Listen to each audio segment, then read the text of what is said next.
Boa tarde a todos, prazer estar aqui novamente, tendo a oportunidade de interagir com vocês. Quero agradecer de início a todos aqueles que se inscreveram, principalmente aqueles que agora estão aí já conectados, aqueles que estão se conectando. É um prazer sempre, né, falar com vocês, conversar com vocês sobre temas de alto impacto, e por que não dizer também de alta complexidade, principalmente naquilo que se refere às negociações coletivas. Ainda mais esse momento que nós estamos vivendo, né? Um momento aí, se Deus quiser, tudo indica, né? Um momento de finalzinho de uma pandemia, estamos torcendo por isso. E o tema de hoje foi pedido de vários dos nossos colegas que participaram da última webinar. A gente acabou soltando aí um link, um e-mail, né, uma pesquisa entre vários temas, e as negociações coletivas foi um dos mais solicitados. Também solicitaram temas relacionados a turnos, e em breve a gente vai estar proporcionando outros webinars para que a gente possa falar de vários temas, sempre voltados para aquilo que a gente conhece, para aquilo que a gente domina e para aquilo que a gente gosta, né? Que são as relações trabalhistas e sindicais. Como é que vai ser esse nosso bate-papo? Eu desenhei esse modelo para que nos reste aí ao final dessa pequena apresentação, pelo menos aí uns 20, 25 minutinhos para que a gente possa conversar, ter essa oportunidade aí de um bate-papo. Mas, de qualquer forma, a qualquer momento, se vocês quiserem, pode usar aí o chat, fazer uma pergunta, qualquer tipo de comentário, que à medida que a gente vai estar transcorrendo aí essa apresentação, eu vou dando a oportunidade para todos. Planejado, nós temos aí pelo menos 3 interações, uma agora de início, uma no decorrer aí do nosso bate-papo, e essa última que eu comentei com vocês, que eu quero abrir aí a oportunidade do microfone para todos aqueles que queiram participar. Então, vamos parar de enrolação, vamos diretamente àquilo que interessa, né? O nosso tema hoje, então, propõe falar de os novos focos da negociação coletiva, né? Que a gente acredita muito que está em alta agora, é a preservação do emprego, a questão da preservação também, por que não, da saúde, da segurança. A questão financeira também é muito importante. Vamos falar também sobre as fontes de poder, qual é a fonte, as principais fontes de poder laboral e patronal. Eu quero falar um pouco sobre o papel das lideranças nas negociações coletivas. Vou debater também sobre um tema que eu sou, modéstia à parte, apaixonado, que é a comunicação interna, né? O poder de uma comunicação organizada, estruturada, o auxílio que ela dá, né, a grande alavanca propulsora para as negociações coletivas, e falar também um pouco sobre mobilização, né, mobilização versus engajamento. Então, esse é o nosso pano de fundo. Eu gostaria de começar, então, aqui já lançando uma reflexão, um desafio para todos vocês, né? Eu quero dar uma olhadinha antes de aparecer aí a pandemia, o Covid, né? Qual era o grande papel, qual era a grande visão, a responsabilidade da área dos profissionais de recursos humanos? Eu gostaria que vocês refletissem um pouco sobre isso, né? Ou seja, até janeiro, fevereiro desse ano, o RH das empresas, ou pelo menos de boa parte das empresas, estava literalmente preocupado com o quê? E uma outra reflexão também que eu proponho, né, são as nossas lideranças internas. Os nossos gerentes, coordenadores, supervisores, líderes de equipe, também com o que eles estavam preocupados, que momento eles estavam vivendo, qual era a grande preocupação, o que se exigia desse grupo de profissionais.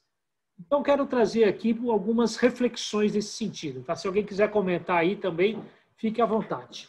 Primeira delas, falando da área de recursos humanos. Eu já estou há 25 anos na consultoria, mas sou um profissional oriundo da área de recursos humanos, né? Então eu falo desse tema com bastante segurança e bastante propriedade. Tá? Bem, o grande desafio do RH, até uns dias atrás, era o desenvolvimento, retenção de bons, excelentes profissionais, né? Dos famosos talentos. Esse era um grande foco nosso de RH. Infelizmente, pelo número de organizações que nós temos no Brasil, a gente ainda tem poucos profissionais especializados em relações trabalhistas e sindicais, Existem, sim, bons e excelentes profissionais de recursos humanos que têm essa habilidade de relações trabalhistas sindicais, essa habilidade de negociação, mas a especialização propriamente dita são poucos, tá?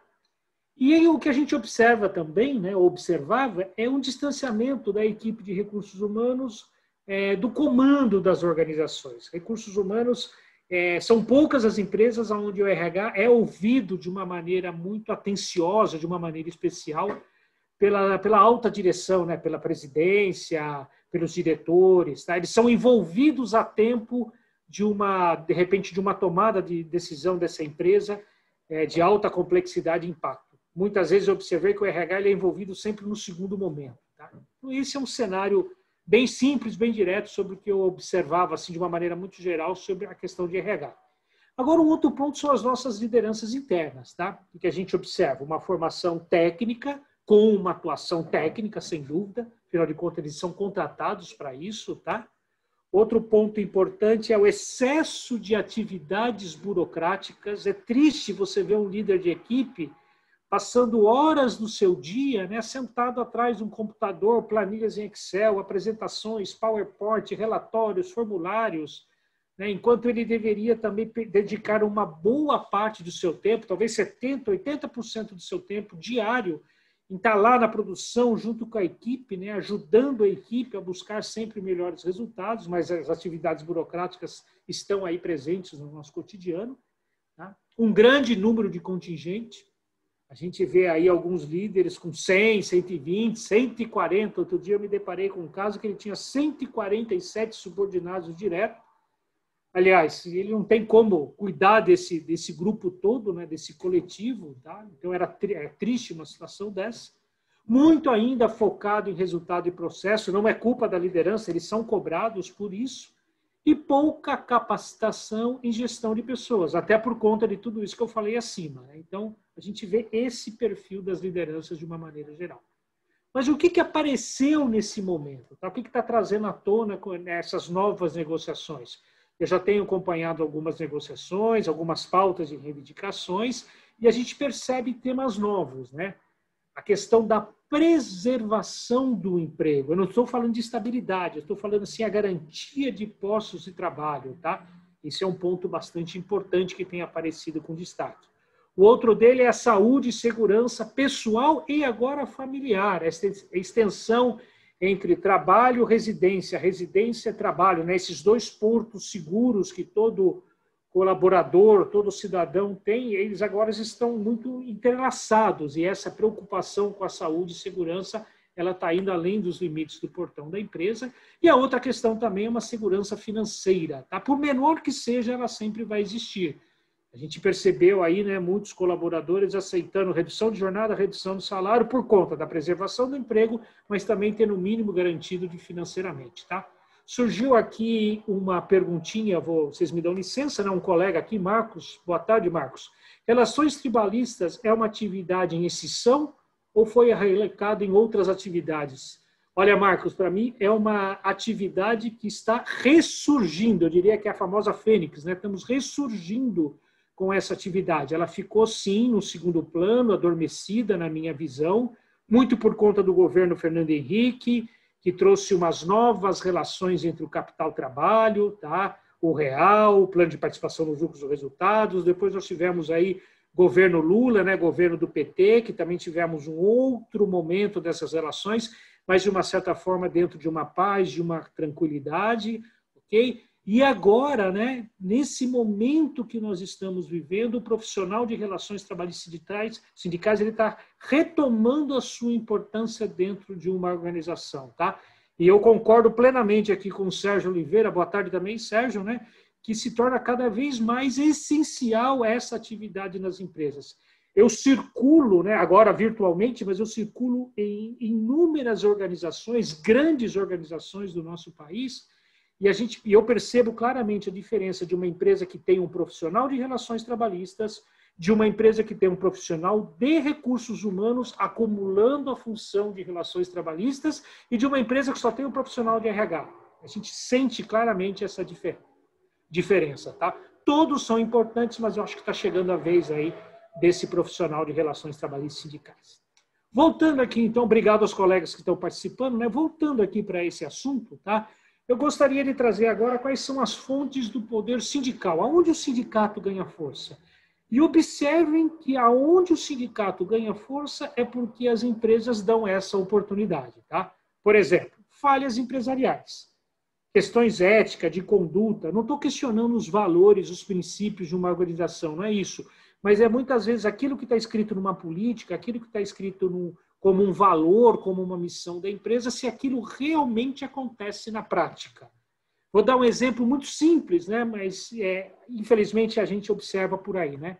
Muitas vezes as empresas colocam dentro das suas políticas, dos seus valores, que o colaborador, que o ser humano é o maior patrimônio da empresa. E quando vem uma crise, o que se corta em primeiro lugar é o maior patrimônio da empresa, são as pessoas. Tá? Então, essa coerência entre aquilo que a empresa divulga com aquilo que efetivamente ela pratica. Toda vez que tem essa divergência, ponto para o sindicato, é uma oportunidade sindical. Outros são falhas de liderança em todos os quesitos, principalmente em questão de gestões.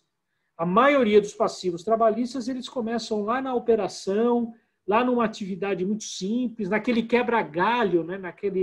Aquela boa vontade que um líder tem em ajudar um colaborador, e muitas vezes, se ele não é orientado, ele pode estar ali abrindo uma porteira para um grande passivo trabalhista, e muitas vezes o sindicato esperto, atento, percebe isso e se aproveita dessas oportunidades. Tá? Uma outra forma do sindicato ganhar mais força é os acordos de convenções coletivas. Eles são necessários, são extremamente importantes, importante para a empresa, importante para o sindicato, importante para o trabalhador, mas tem muitas empresas que ainda insistem em deixar tudo para esse momento. Não tem a coragem, ou não tem a disponibilidade, ou não tem até mesmo o preparo de conversar com as lideranças sindicais ao longo do ano, no cotidiano, e coloca tudo dentro do acordo. Cada vez mais os acordos vão crescendo, criando força, e cada vez mais a gente acaba se tornando, muitas vezes, refém dessa atividade sindical. Quero destacar aqui que não sou contra liderança sindical e muito menos atividade sindical. Eu simplesmente estou fazendo aqui uma observação aonde o sindicato vai ganhando cada vez mais força e muitas vezes vocês estão percebendo aí que é por falhas da própria organização. Outro ponto são as indecisões e omissões. A empresa tem que criar coragem, tem que tomar uma posição. Não importa se a notícia é boa ou ruim, ela tem que se posicionar. Toda vez que ela não se posiciona, o sindicato acaba falando muitas vezes diretamente com o colaborador e dando uma oportunidade para que o colaborador coloque a sua opinião, mas não para a empresa, e sim para essa relação que ele tem com o sindicato. Tá? O Everson Craveiro aqui, boa tarde, Everson. Né? A empresa tem que ser congruente nas suas ações, tipo comunicação da empresa com o empregado somente quando é interesse dela, e aí quer ir com o sindicato somente para homologar suas ideias. Infelizmente, Everson, concordo com você também, tem muita empresa que só vê o sindicato meramente como um instrumento legal extremamente necessário para algumas atividades burocráticas nessa relação entre empresa e sindicato. Tá?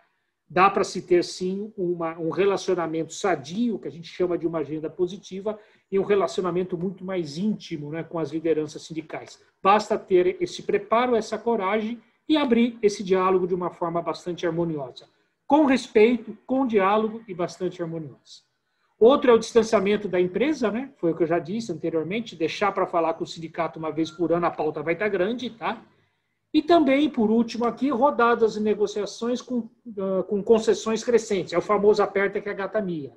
Negociar significa abrir mão, conceder, eu não tenho dúvida, mas sob pressão eu acho muito arriscado. Tá? Felipe, né, colocando aqui, nos momentos de indefinições entre patronal e sindicato dos empregados, quando você entende que é válido a empresa negociar diretamente com o sindicato dos empregados? Felipe, eu tenho a seguinte observação, tá? Eu acho que tem grandes necessidades da empresa falar e negociar com o sindicato, assim como ela também tem liberdade de falar e negociar diretamente com os seus colaboradores, tá? Depende muito da relação que você tem com o seu sindicato ou a relação que você está disposto a construir com esse sindicato, tá? Mas, por exemplo, acordos coletivos, né, a database, de repente, um acordo de turno, tudo isso a lei nos obriga a falar com o sindicato, mas não necessariamente a gente tem que ir por obrigação.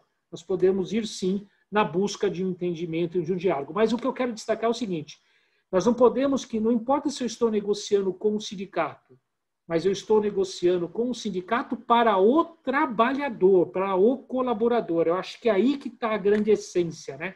Aí que deve estar o grande pulo do gato, e concordando aqui com o Anderson, né? Negociação deve ser todos os dias. Todos os dias, eu não sei se a gente vai ter tempo de fazer outra coisa, né, Anderson? Mas eu acho que é importante ter, sim, uma agenda periódica e positiva, tá? Marcos aqui, o papel dos sindicatos não ficou reduzido após a reforma trabalhista e com isso a negociação ficou mais leve, sem pressão deles? Marcos, mudou muito depois da reforma trabalhista, eu não tenho dúvida nenhuma, mas eu acredito que a relação, a negociação, a relação com o sindicato, ela ficou mais evoluída, ela ficou mais sadia. Por quê? Porque agora nós estamos tendo que negociar, existe a oportunidade de negociar temas realmente de impacto, de complexidade, e não se preocupar com aquelas pequenas coisinhas do dia a dia. Eu acho que a negociação ficou mais nobre e eu tenho visto muitos sindicatos por aí e alguns líderes sindicais que atuam de uma maneira muito mais estratégica, né? E estão ganhando cada vez mais força ao invés de perder força. Tá? Essa é a minha percepção. De uma maneira muito restrita, mas essa é a minha percepção. Vamos falar um pouquinho agora da fonte do poder patronal, né? Onde as empresas ganham força.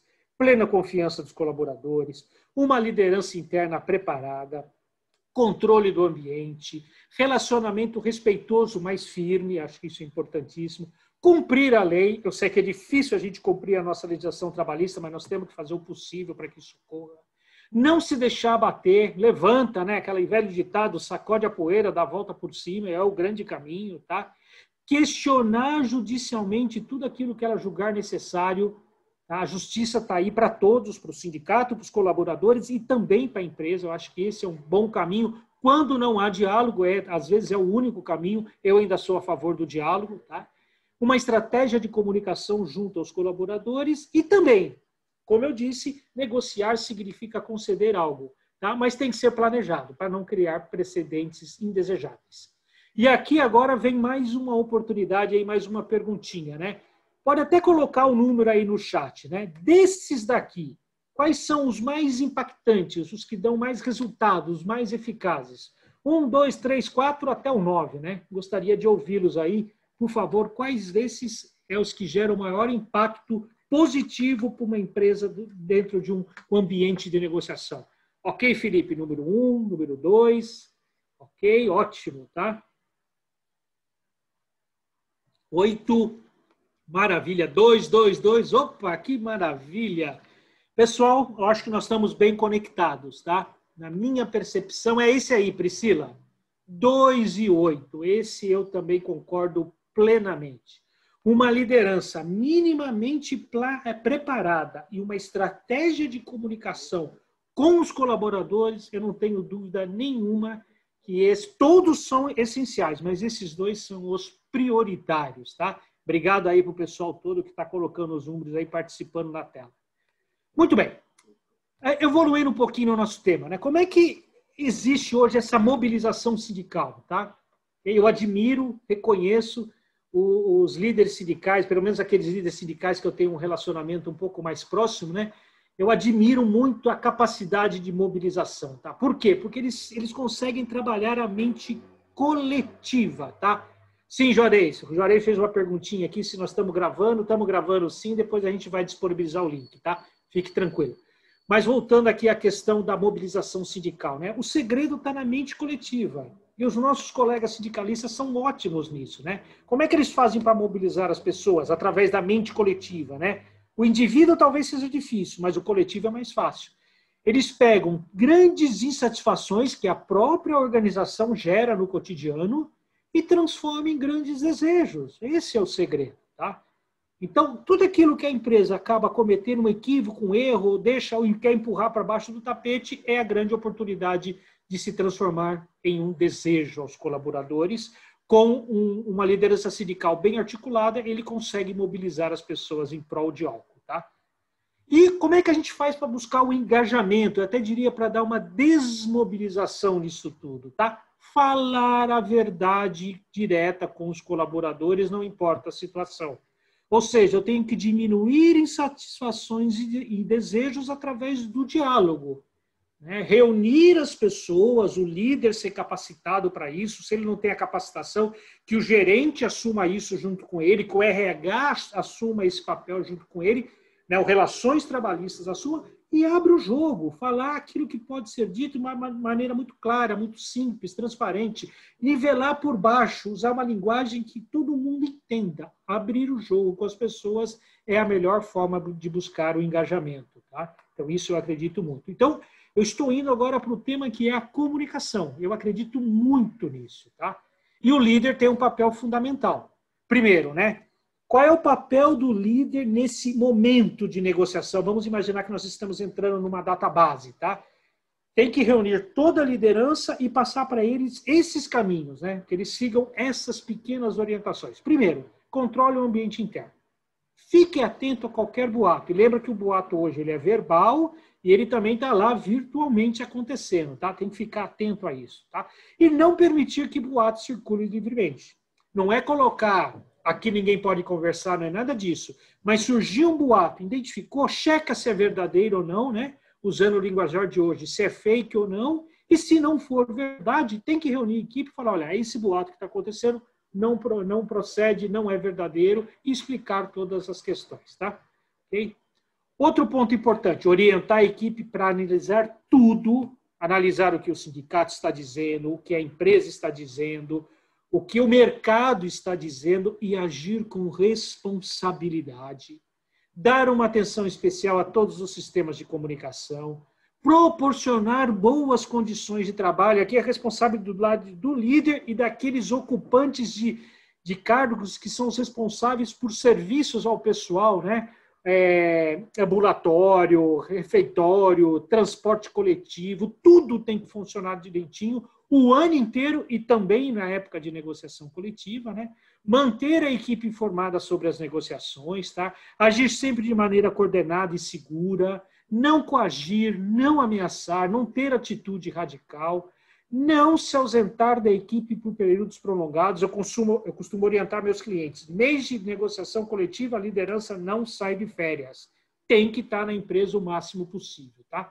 Reconhecer e agradecer aqueles colaboradores que confiaram e confiam na empresa e não declarar vitória ou derrota. Numa negociação coletiva, todo mundo tem que sair ganhando. Esse é o famoso ganha-ganha, tá? E eu quero trazer aqui um destaque, tá? A liderança tem que ter o privilégio da notícia. Antes de um comunicado ir para o quadro de aviso, o líder tem que estar sabendo. Antes de sair uma comunicação oficial, o líder tem que estar sabendo. Antes de uma eventual assembleia, o líder tem que estar sabendo. Toda vez que o líder ele é atraído pela informação, ele se sente refém desse cenário todo e ele acaba não agindo dessa maneira aqui que nós estamos colocando para todos vocês. E nessa linha, então, da comunicação, né, nós acreditamos muito numa comunicação estruturada. O que é isso? É quando alguém solta uma informação, uma mensagem, e ela chega aonde ela tem que chegar com o mínimo de interferência possível. E aí tem algumas regrinhas, algumas dicas básicas, né? Primeiro, composição de dados. Um dado por si só, janeiro 1.200, não significa nada. Agora, quando eu começo a unir dados, janeiro foi 1.200, fevereiro foi 1.050, março foi 900, eu começo a ter uma informação.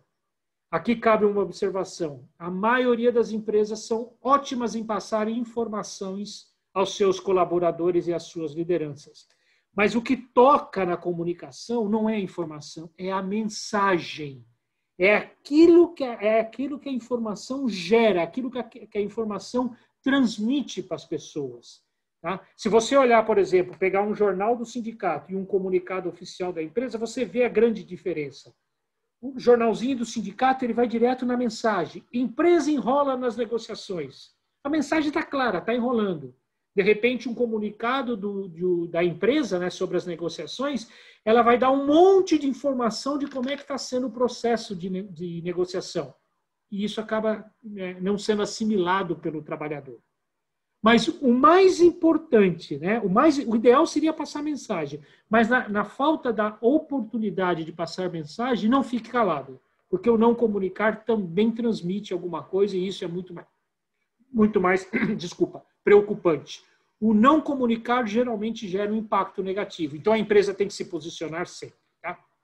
Diante disso, outra dica, né, principalmente para engajar as pessoas num período de negociação, é saber utilizar os meios.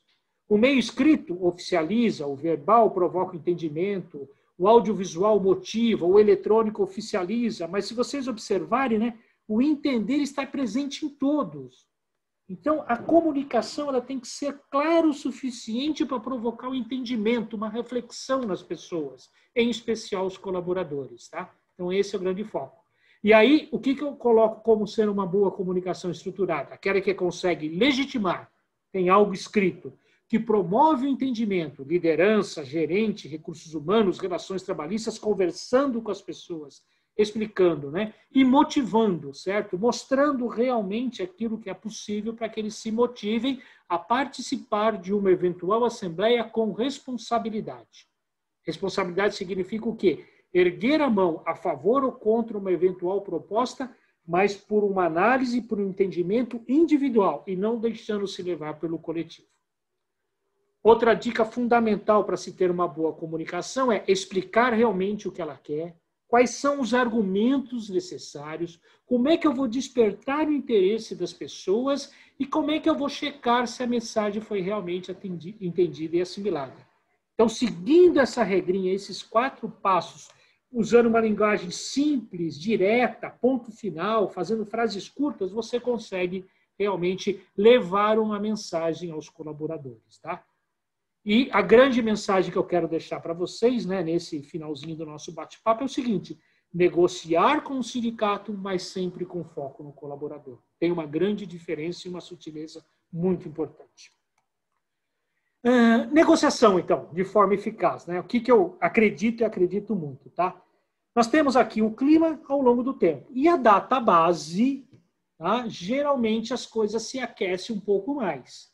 Quanto mais eu me relacionar com as entidades sindicais no cotidiano, quanto mais a liderança estiver próxima das suas equipes, quanto mais o diálogo for aberto dentro das empresas, vocês percebem que essa curva em vermelho, né, que ela representa a probabilidade de um conflito, ela vai diminuindo, a chegar até o nível que quando nós entramos na database, sem dúvida que ela sai um pouquinho da normalidade, mas nada que nos gere uma preocupação, nada que possa causar uma quebra de autoridade. Então, é exatamente nisso que nós acreditamos. Esse é um grande resumo do que eu estou falando aí para todos vocês dentro desse nosso bate-papo, tá? Vocês podem perceber aí, né, que nós estamos colocando, tá, de uma maneira aí que a negociação eficaz é aquela que consegue relacionar, né, o processo da negociação, tá? Onde você olha tudo, né? O contexto financeiro, social, as diversas perspectivas de curto, médio prazo. Né? Essa é uma frase que eu gosto de colocar sempre aí pelo sócio fundador da HGM Consultores, né? O meu pai, o Eli Moreira. Tá? Fica aí também um forte abraço para ele. E por último, temos que estar preparado.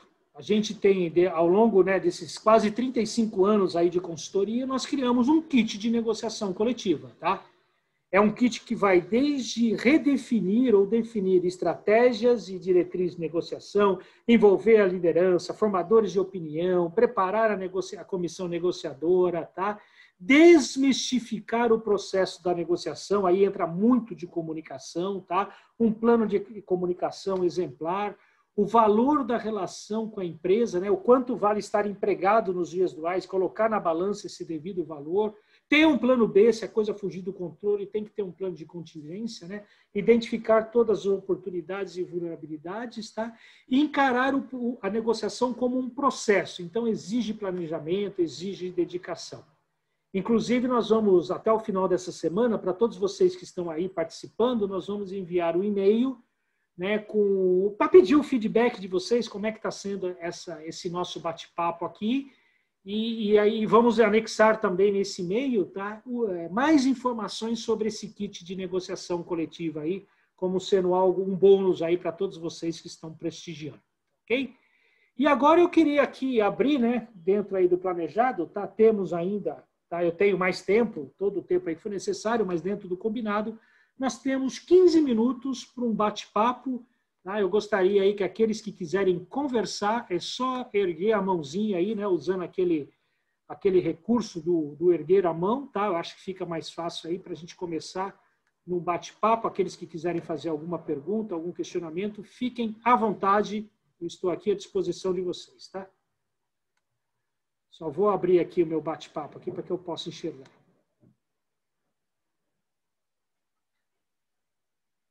Se alguém quiser, por favor, fique à vontade.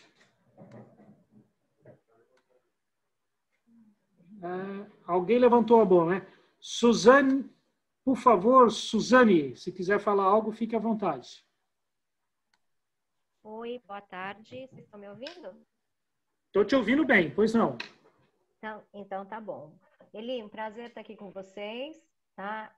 Eu trabalho na Telha Norte do Meleiro, estou há 17 anos lá e à frente das negociações há 10. Eu queria saber como é que você está vendo esse ano o cenário das negociações, por conta da pandemia, enfim. Você acha que há condições dos sindicatos fugirem um pouco daquele contexto, eu preciso fazer algo para garantir minhas contribuições? Tanto o patronal quanto dos empregados, né, para garantir minhas contribuições, que a gente tem sentido desde a reforma que acaba, infelizmente, as negociações tendo uma tendência a seguir por esse caminho.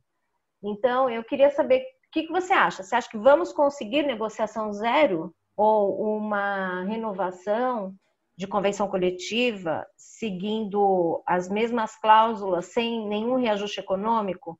Para te adiantar, a minha categoria em São Paulo, a gente conseguiu, nós negociamos com o Patá, e nós conseguimos, agora em outubro, a nossa database, já foi feito um aditamento com a convenção coletiva, né, e a gente não vai aplicar nenhum reajuste por esse ano. Então, foi zero e nós renovamos as cláusulas. O ano que vem a gente pode voltar a falar. Perfeito, e aí seria também sem uma retroatividade. Então, queria entender como é que está o teu... Obrigada. Tá? Que isso, eu que agradeço a sua participação. Tá?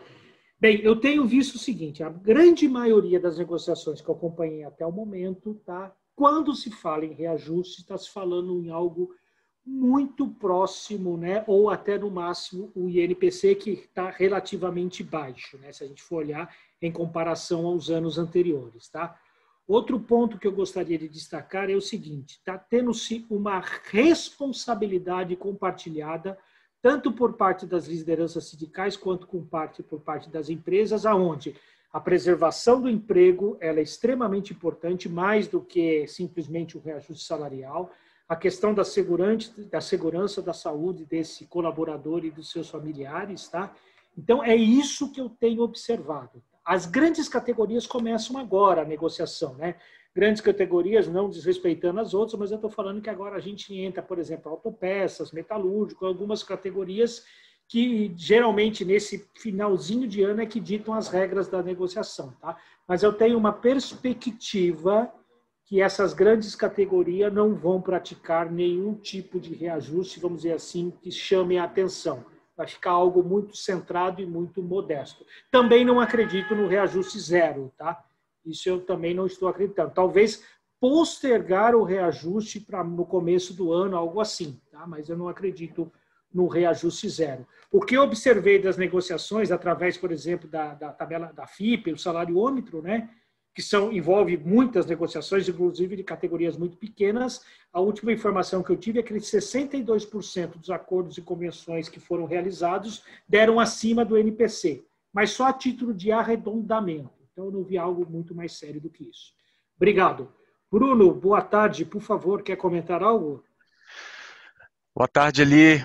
Prazer estar aqui com você, Bruno. Trabalho na CEMIG, aqui em Belo Horizonte. Né? Epa, Galo! Isso aí, Galo, com certeza. CEMIG, todo mundo é Galo, viu? Pois não, vamos lá, Bruno. Minas Gerais, todo é Galo, viu, Eli? Não exagera, não exagera. Vai aparecer uns cruzeirenses aí. Mas, Eli, bacana, parabéns aí pela apresentação, é um prazer estar aqui com você. Aqui a gente tem um sindicato muito, muito forte, mas é um sindicato, são vários, a gente negocia com vários, mas o sindicato nosso de base aqui é um sindicato bem já antigo, né? Ele utiliza ainda o modelo da década de 70, e assim, a gente vê que ele está perdendo uma conexão muito rapidamente com os empregados, os novos empregados já não têm aderência mais a esse modelo sindical, né? Como é que você vê esse futuro aí, sabe? Principalmente das novas gerações, né? Dos empregados mesmo, e o movimento sindical, onde que ele vai parar, né? Excelente pergunta, tá? Eu tenho o seguinte receio, e é um receio literalmente, tá? Essas lideranças que ainda estão com essa mentalidade, com essa cultura da década de 70, como você disse, tá? Ela não se enquadra mais nos dias atuais. Mas também surgiu uma nova liderança sindical que não mede muito as consequências, tá? Eles fazem coisas que nos assustam, coisas que eu considero muitas delas absurdas.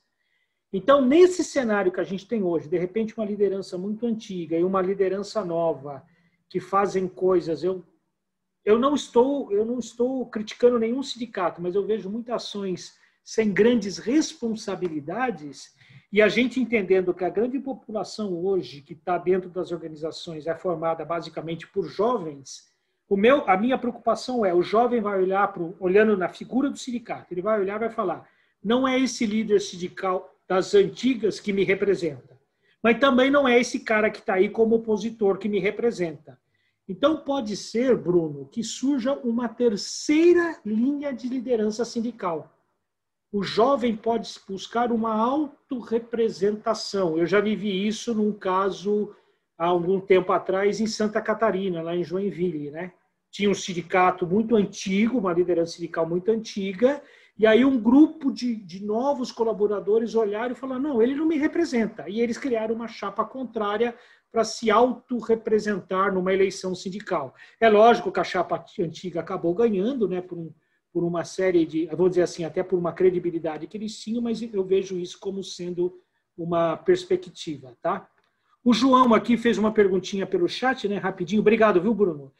Você tem visto uma tendência dos sindicatos em brigar mais por estabilidade do que por reajuste salarial? Tenho, João. Postos de trabalho está sendo importante. Eu acho que realmente tem um fator muito importante nesse momento de negociação.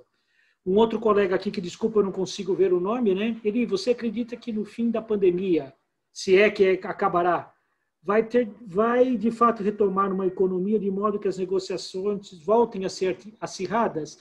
Eu acho que as negociações elas só são acirradas quando as partes querem que elas sejam acirradas. De novo, se a gente conversar ao longo do ano e usar o diálogo, o respeito, né? Como diz aqui um colega que está participando aqui também, né? O respeito à gestão, a empresa tem que respeitar a gestão do sindicato, e o sindicato tem que respeitar a gestão da empresa, eu não vejo que ela seja tão acirrada. Mas agora, em termos de coisas a serem negociadas, de valores a serem negociadas, dependendo de como caminhar, eu acho que vai ter uma busca, sim, por uma eventual perda, inclusive financeira, ela pode se tornar um pouquinho mais, vamos dizer assim, competitiva, um pouquinho mais dinâmica, tá?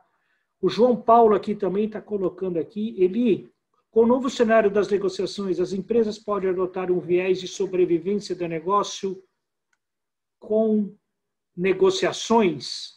Bem, João, se eu entendi muito, eu não consegui entender aqui o que você quis dizer, né? Mas se eu estiver correto, né? Você está, de repente, colocar na mesa que a sobrevivência do negócio ela é necessária ser considerada nas negociações coletivas. Se for isso, sim, eu não tenho dúvida nenhuma, tá?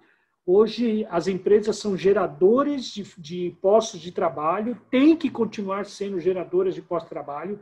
As empresas elas fazem um papel que vai além da sua obrigação, um papel social que vai muito além disso. A gente percebeu nessa pandemia, né, as empresas não só preocupadas com seus colaboradores, mas também com a comunidade local. Então, eu colocaria assim, a sobrevivência da empresa ela tem que ser colocada na mesa no momento de uma negociação coletiva e todos têm que entender isso, tá? Sindicato, colaboradores, empresas, lideranças. Isso acho que é muito importante, tá? Mais duro com viés de inovação das condições de trabalho. Qual a posição mais favorável, tá? Como condições mais duras... é a continuação daquela pergunta, né, João? Acho que já falamos, tá? Ok? Aqui a Suzane, né? Verdade, o respeito às posições e às situações das partes deve ser colocado, sim, na mesa de negociação. é importantíssimo, né? O respeito da gestão, o diálogo aberto e transparente, tudo isso é fundamental, é a base da negociação ganha-ganha, né? Afinal, negociação ganha-ganha, ambos têm que abrir mão de alguma coisa. Então, isso é muito importante, tá? Vamos ver aqui. Pergunta do Márcio, né? Em 2001, que cenário teremos?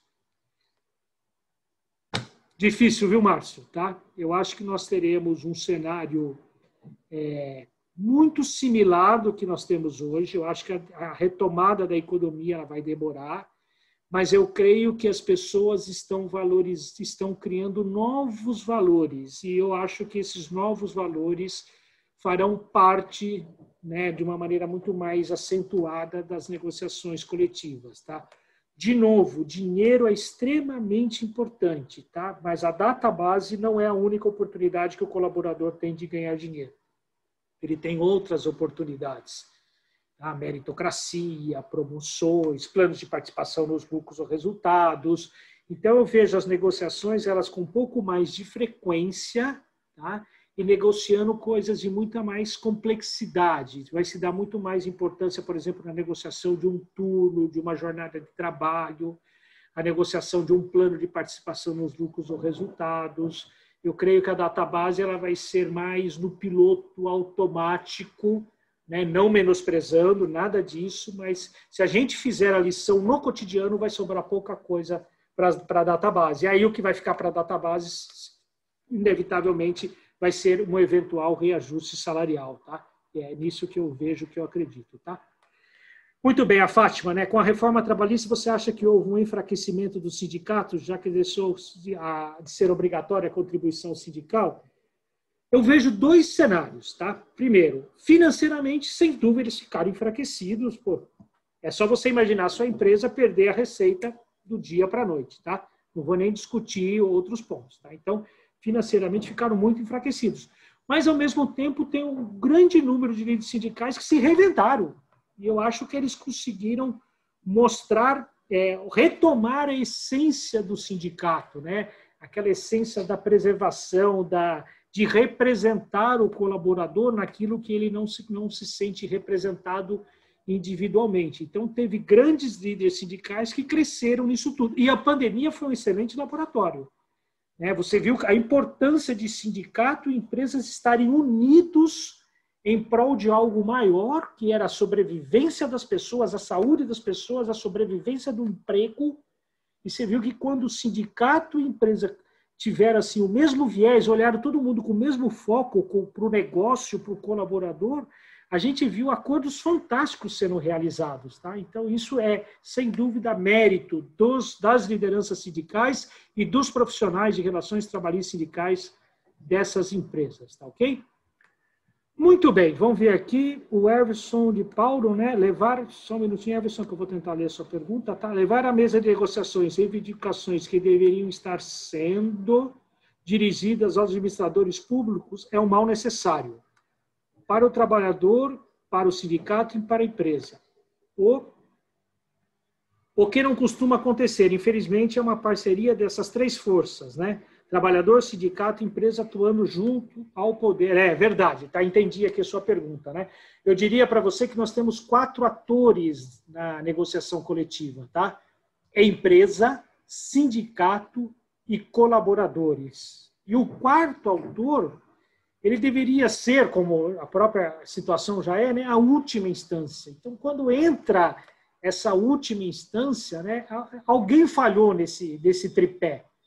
Então, eu acredito muito mais no diálogo entre empresa, colaboradores, lideranças sindicais e a justiça como um último recurso. Tá? E aí sim, no último recurso, a gente tem visto aí alguns casos, né? Empresa e sindicato buscando a justiça em conjunto para sair de uma eventual ou buscar uma solução que seja bom para todo mundo. Tá? Então, de novo, eu acho que o papel da justiça, no primeiro momento, seria promover aí ao máximo uma tentativa de conciliação através do diálogo entre os dois. Tá?